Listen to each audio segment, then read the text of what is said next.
কি সবাই সুস্থ আছেন তো?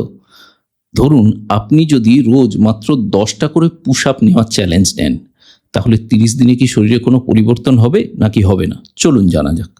প্রথম দিন আপনি পুশ আপ নেওয়া শুরু করার পরে আপনার অ্যান্টেরিয়র চেস্ট মানে মেনলি পেক্টোরালিস মেজর এবং minor muscle, anterior deltoid muscle মানে কাঁধের মাসল, আর হাতের পিছন দিককার যে বড় মাসল মানে ট্রাইসেপস মাসল, এইগুলোতে প্রথম এফেক্ট পড়বে।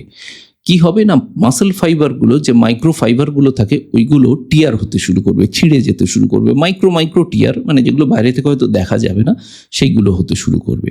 আর আপনার হার্ট রেট বাড়বে, আপনার শরীরের সিম্প্যাথেটিক ওভার স্টিমুলেশন হবে।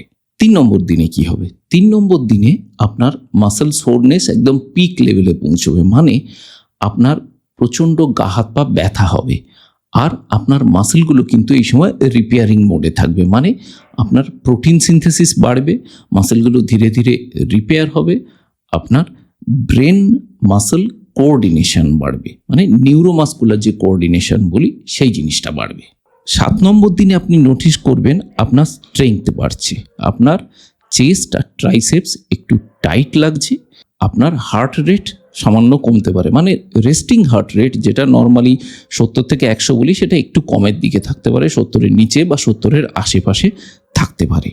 14 নম্বর দিনে কি হবে? 14 নম্বর দিনে আপনি প্রথম ভিজিবল টোন, মানে আপনি দেখতে পাবেন যে আপনার মাসেলগুলো টোন একটু পরিবর্তন হচ্ছে, ভালো দেখাচ্ছে, আপনার কোর স্ট্রেংথ অনেকটাই বেড়ে গেছে, আপনার ইনসুলিন সেন্সিটিভিটি ইমপ্রুভ হয়েছে, আপনার গ্রোথ হরমোন এবং টেস্টোস্টেরন লেভেলের একটা স্পাইক দেখতে পাবেন আপনি।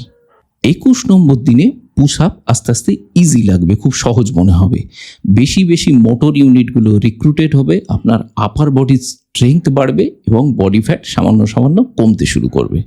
এইবার আসি 30 নম্বর দিনের মাথায় কি হবে? 30 নম্বর দিনের মাথায় আপনার এই মাসেলগুলো মানে পেক্টোরালিস, ডেল্টয়েড আর ট্রাইসেপস, এই মাসেলগুলো ভিজিবলি ফার্ম হয়ে যাবে, আপনার পোশ্চার ইমপ্রুভ করবে, আপনার শরীরে লিন মাস, মাসল মাস একটু একটু বাড়বে, যার জন্য আপনার বেসাল মেটাবলিক রেট বেড়ে যেতে পারে।